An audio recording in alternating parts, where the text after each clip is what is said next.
Assalamualaikum warahmatullahi wabarakatuh.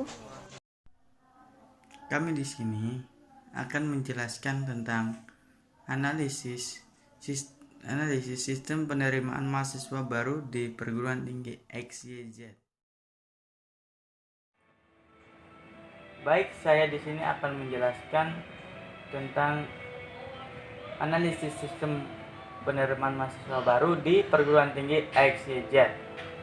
Pertama, latar belakang. Perkembangan teknologi informasi telah merambah ke berbagai bidang kehidupan manusia seperti ojek online, belanja online, dan hampir semuanya membuka jasa online. Tak terkecuali bidang pendidikan perguruan tinggi yang senantiasa mengadaptasi perkembangan teknologi tersebut. Kini pendidikan perguruan tinggi memanfaatkan teknologi tersebut untuk membantu aktivitas akademika maupun administrasi pendidikan. Dan di situasi seperti saat ini tidak memungkinkan bagi calon mahasiswa untuk mendaftarkan dirinya secara langsung atau secara manual di kampus, karena itu dapat membahayakan keselamatan dirinya dan keluarganya. Maka dari itu, perguruan tinggi XYZ membuka layanan pendaftaran online dengan tujuan agar dapat memudahkan calon mahasiswa baru untuk mendaftarkan dirinya di kampus dan tak perlu pergi jauh-jauh ke bagian administrasi di kampus. Cukup dengan mendaftarkan dirinya secara online di rumah. Poin-poin masalah.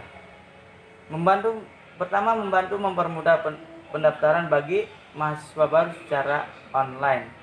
Yang kedua, memberitahu cara-cara atau alur-alur pendaftaran online yang baik dan benar. Assalamualaikum warahmatullahi wabarakatuh. Nama saya Yuyun Mama, NIM 130218062.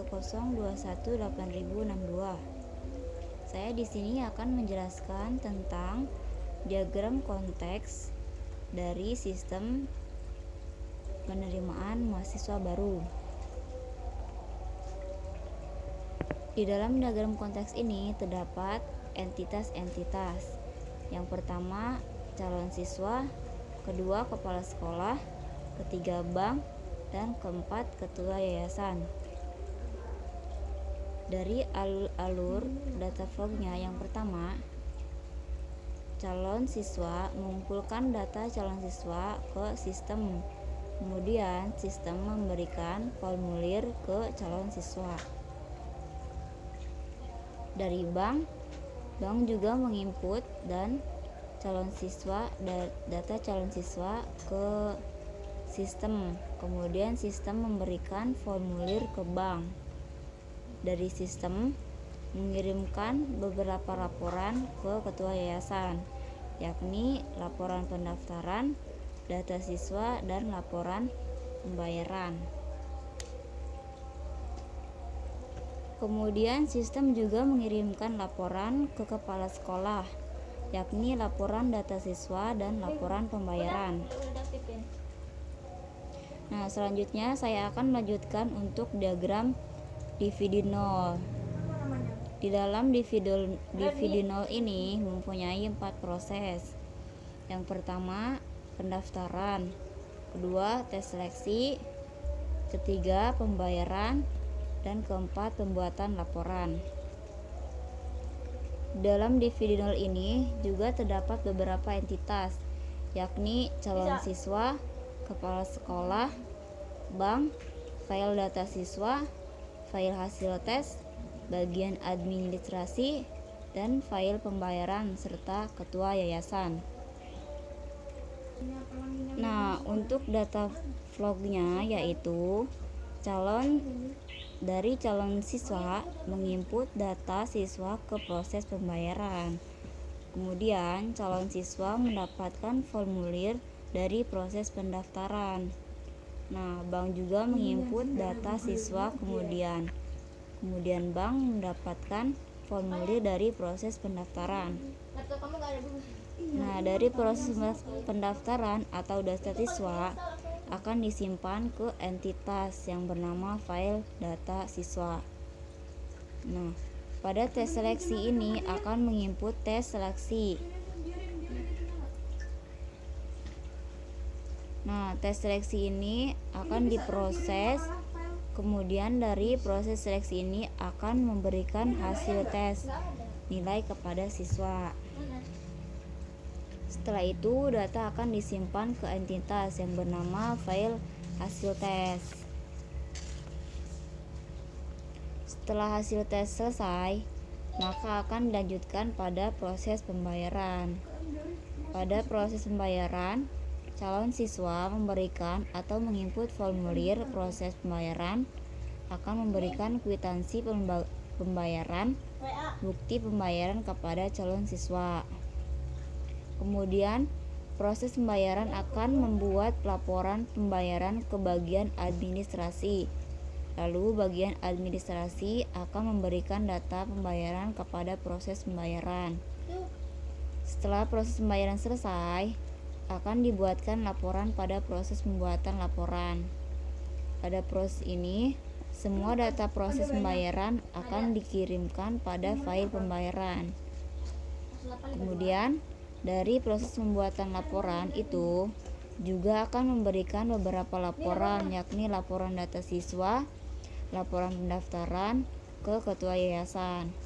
Kemudian dari proses pembuatan laporan juga akan mengirimkan laporan yang sama ke bagian entitas kepala sekolah. Sekian dari penjelasan saya. Terima kasih.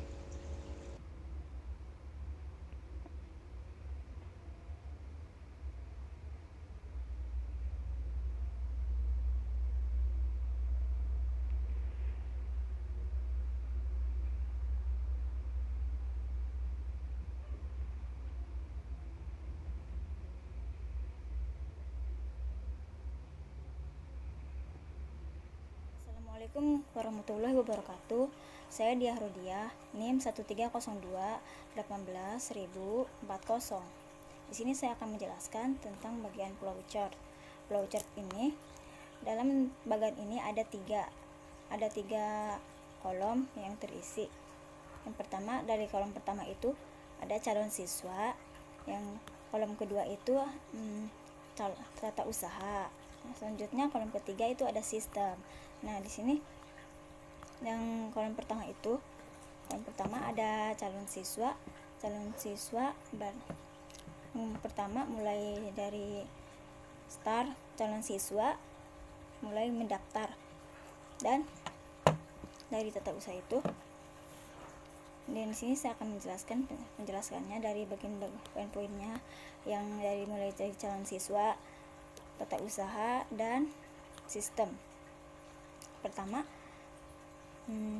proses dimulai saat siswa mendaftar, datang ke sekolah untuk mendaftar dan membeli formulir pendaftaran. Nah, di situ siswa datang ke sekolahnya masing-masing, sekolah yang akan dituju, dan ingin mendaftarkan dirinya sebagai calon siswa baru. Yang poin kedua, tata usaha sekolah akan memberikan formulir pendaftaran kepada calon siswa. Nah, nanti setelah siswa datang ke sekolah, dan tata usaha itu akan memberikan formulir pendaftaran untuk diisi oleh calon siswa tersebut. Terus poin ketiganya, user dari tata usaha membuka program aplikasi tata usaha membuka program pemerintah aplikasi penerimaan siswa baru dan melakukan login ke dalam sistem. Dan seterusnya, poin keempat itu setelah peran utama aplikasi muncul di layar, maka buka forum pendaftaran siswa. Nah, di situ akan muncul forum yang akan diisi calon-calon siswa tersebut. Yang poin selanjutnya, forum pendaftaran ditampilkan ke layar bersama dengan data pendaftaran yang telah masuk ke dalam database. Terus yang selanjutnya itu, user menekan tombol tambah, ditampilkan forum, dan setelah menekan tombol itu nanti akan muncul sebuah formulir yang akan diisi calon mahasiswa tersebut. Terus yang selanjutnya, form isi pendaftaran siswa muncul pada layar.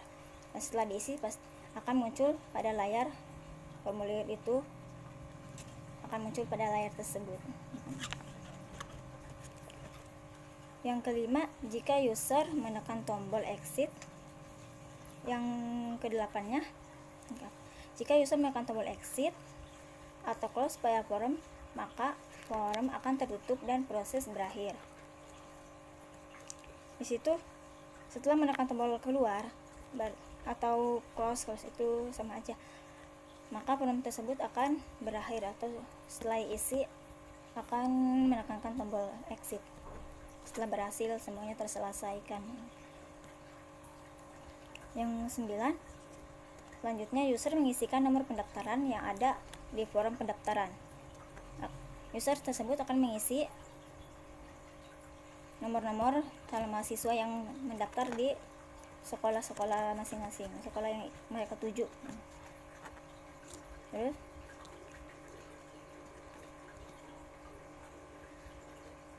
yang ada di form pendaftaran asli yang telah diberi oleh calon siswa ke kolom pendaftaran. Terus selanjutnya, sistem akan melakukan pengecekan apakah nomor pendaftaran tersebut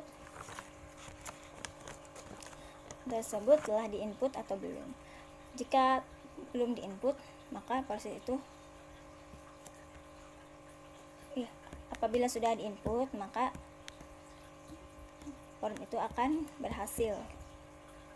Dan ke-16, sistem memunculkan pesan kepada user, nomor pendaftaran telah ada. Itu. Sistem akan memunculkan jika pendaftaran itu sudah ada dan akan ditampilkan. Selanjutnya, jika nomor pendaftaran belum ada, maka user mengisikan nama calon siswa. Nah, user akan mengisikan nama-nama calon siswa yang belum tertulis, yang belum tercantumkan. Yang selanjutnya, user menginputkan alamat calon siswa di kolom alamat. Yang selanjutnya itu, user memilih salah satu asal sekolah. Nah, user memilih salah satu asal sekolah itu calon dari berbagai calon siswa yang mendaftar, kan beda-beda sekolah, maka user memilih satu persatu dan menginputkan ke dalam formulir itu. Yang selanjutnya, apakah nama sekolah ada pada pengisian?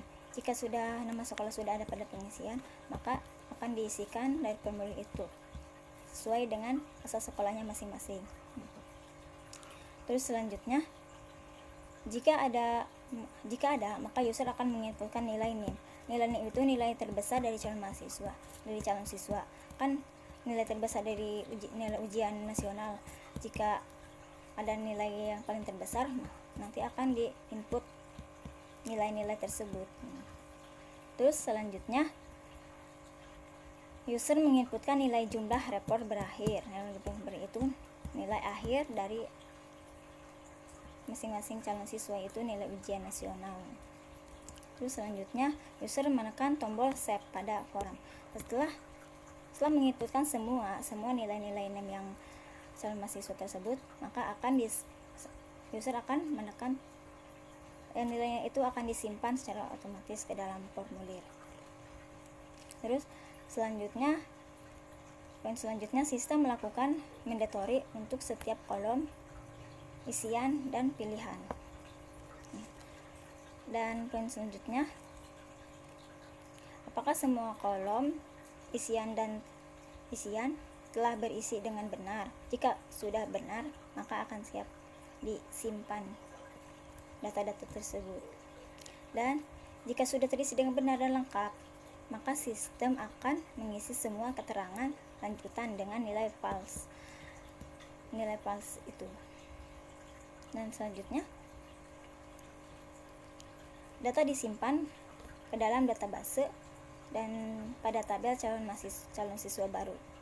Setelah semuanya selesai, maka akan formulir data-data calon siswa itu akan disimpan semuanya ke dalam database atau formulir calon siswa baru. Mungkin penjelasan dari saya cukup sekian.